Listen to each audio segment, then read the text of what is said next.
Rise and shine on Australia's Vision Christian Radio. Sidewalk Prophets and Ben Fuller there singing Unbelievable. You are on Rise and Shine with Shell and Andy. And today we're going to talk to Melissa Gooden from Retire Me Young. And guess what, Shell? She makes a lot of sense when it comes to dollars and cents. She so does. Melissa, welcome to Rise and Shine. Thank you, Andy. Thank you, Shelley. Love to be here. Hey, we just came out of a song called Unbelievable, and I reckon a lot of people are going to think this is unbelievable. You're going to tell us how to save $40,000 and invest it. For some people, that seems like really way out of reach, doesn't it? It seems unbelievable. Tell us, how do we do this? Yes, Shell. Well, it's actually just a typical day at Retire Me Young because this is fairly simple for most of my clients, but it's not simple when they walk in the door. So a typical client, and we're really bad at saving in Australia, it's really just not our culture. So it's no one's fault. It's all set up that way, and we have to kind of change things. So a typical client would walk in the door kind of spending everything they earn. They might be putting everything on a credit card, thinking they're doing the right thing because the bank came up with this strategy around using your Offset account and your credit card. My opinion, it's a terrible strategy. It does not work. So most people come in, they might have a credit card, they might have a car loan, and then I say to them, how are you saving? What are you saving? And they go, we don't spend much, we're okay at saving. And I said, what do you save? And they might say, we save, $200 a pay or $500 a pay. And then I say, where is that money? Where is that? How long have you been doing that for? And inevitably, they go, there's only $2,000 in our bank account. We kind of spend it on a holiday, or we ended up spending it on a car or something. So I say to them, so you're not actually saving. You're just delaying spending. So for me, saving means you don't ever spend it. It's out of your money and it goes into your future, into your investments. And that's the thing that most Australians don't really do very good with. So, okay, let's stop there, Melissa. So you're saying that as a society, we are just in the habit of spending money and not really saving money. That's your observation for our culture, is it?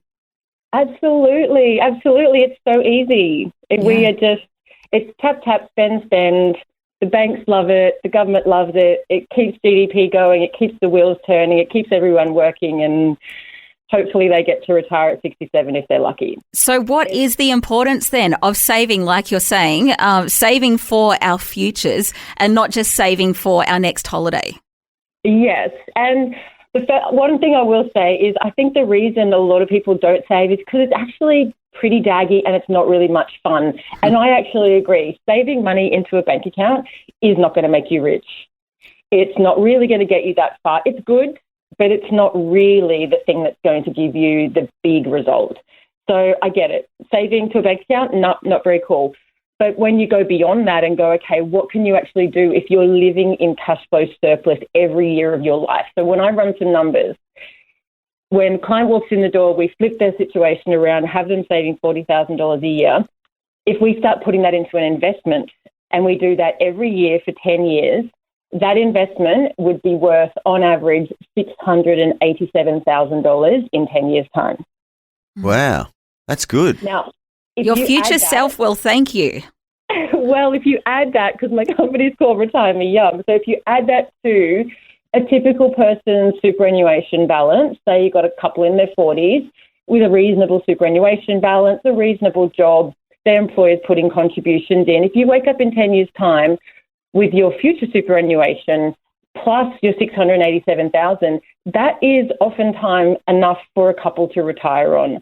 So when you say, turning your life around, starting saving, starting investing might not sound very exciting now, but if you can imagine 10 years' time, we don't need to work if we don't want to, or we can drop down to a part-time job, that then becomes a lot more exciting. You're right, Melissa. Wow, this is exciting. Look, we're going to take a short break. I don't want you to leave us because I want to go there again and really visit this topic. But this is really interesting stuff. If you're just joining us, we have Melissa Gooden with us from Retire Me Young, and she makes a whole lot of sense, Shell, when you're talking about dollars and cents. Now, today you're telling us how to save $40,000 and invest it. And I think a lot of people are thinking, that's impossible, can't possibly do it. And you've just made some really good points about how we're not just saving for delayed spending, like we're not just saving for a new car or saving for a holiday. We're saving for our futures. And when we invest it properly, it ends up, building to a decent sum of money so that we can retire young. But I think a lot of people are here going, well, where do I find that $40,000? How do I possibly do that to really start that, savings nest egg?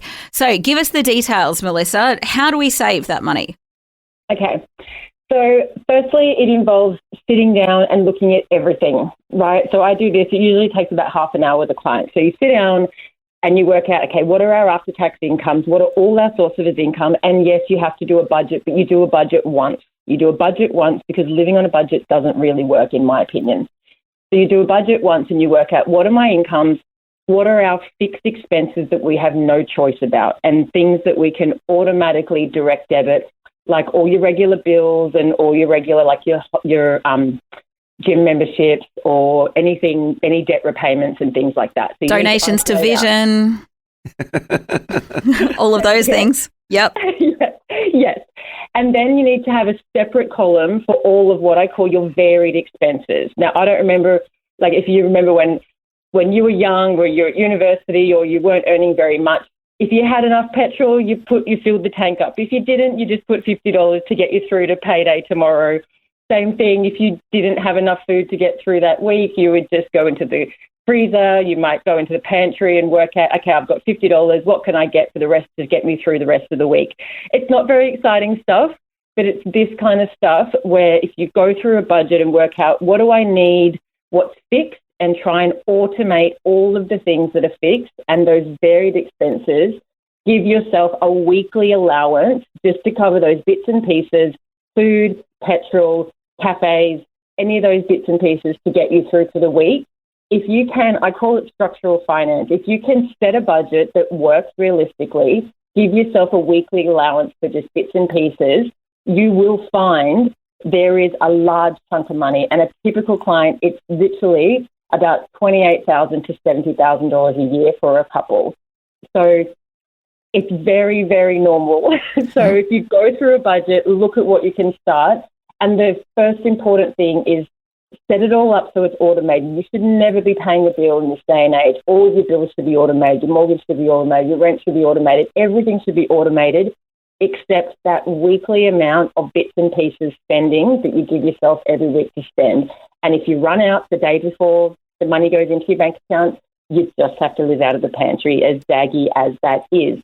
Then the next step is once you've got that budget, you've set everything up to automate, you then have to automate your weekly investment amount. So you need to set up an investment that you can pay into every single week or every payday so that it's out of your bank account.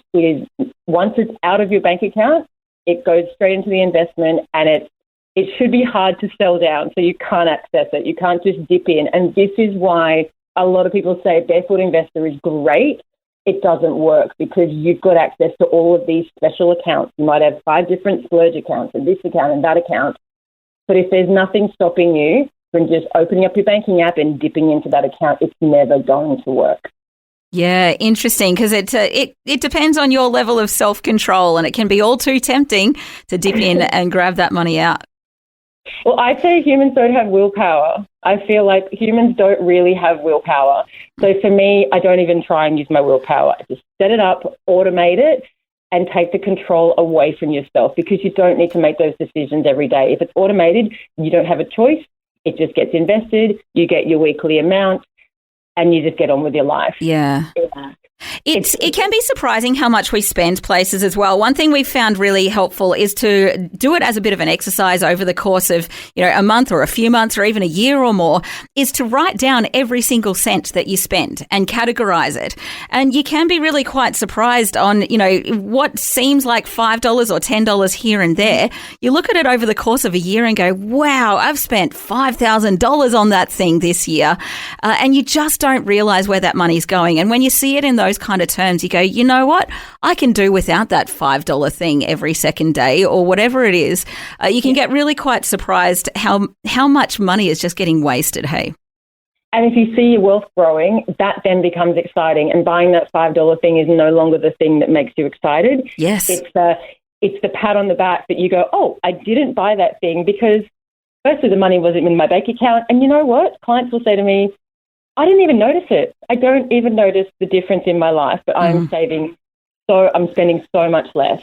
And then they open up their investment app and they see the reward and they go, right, I got it. This is why I'm doing everything. And it really is the difference between getting wealthier versus just being on the treadmill like everyone else. And I feel like when you get off the treadmill and you start growing into your future, you start becoming really proud of yourself. And that's something that purchasers can't buy. Yeah, look, this advice, Melissa, it's peppered with psychology. And if you're just joining us, this is Melissa Gooden from Retire Me Young. She also studied psychology as well as being a qualified financial planner. But great advice and a great thought. And I really hope and pray that many have heard this today and have seen a bit of hope or a bit of light in their tunnel to say, you know what, I can save, I can invest for my future. Melissa, if people want to reach out to you at Retire Me Young, what's the best way for them to do that? Yeah, Andy, this is what we specialise in. It's called cash flow management. So we actually run clients' bank accounts if they don't want to do the hard work and do it themselves. So if you Google like cash flow management, you should be able to find advisors. If you want to come to us, Google Retire Me Young, retiremeyoung.com.au. We have a 15-minute free booking link. Just book an appointment on our website. One of my staff will book a meeting with me. We offer a 1-hour free appointment. And we go through all of this. We'll go through your entire budget and we'll give you what your cash flow savings rate could be. And it's really, really important that everyone sits down and does this. Just do it once and set yourself up on the right path. It definitely is. And the Bible talks about this. It's called stewardship. But Melissa Gooden from Retire Me Young, I want to thank you so much for joining us today on Rise and Shine. Thank you, Andy. Thank you, Cheryl. Lovely to be here. Thanks for taking time to listen to this audio on demand from Vision Christian Media. To find out more about us, go to vision.org.au.